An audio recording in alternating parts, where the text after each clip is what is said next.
Everybody wants to know about the boosters, when it's needed, how often it's going to be needed, and so on. There are many factors which can influence this. One is the type of vaccine. We know that each vaccine has a slightly different performance, and longer follow-up is telling us about the efficacy of these vaccines, particularly in preventing severe disease, but also in preventing infection. The other big variable, of course, is the variants of the virus that we're seeing.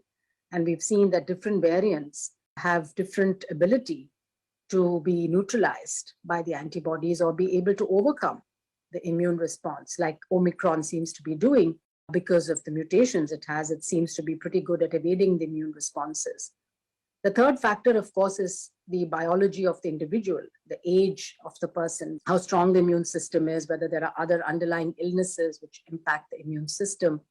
And therefore, when we make recommendations for a course of vaccination, we have to take into consideration all of these factors.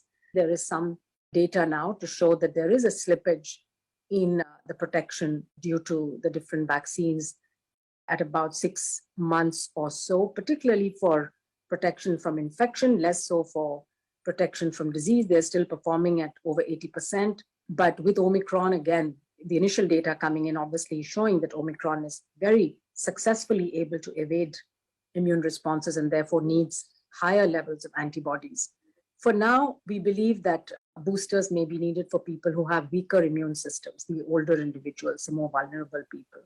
And whether a third dose of the vaccine is going to be it, or whether there's going to be need for additional vaccines like influenza every year, every couple of years, it's too early to say, and we need to really follow the science on that.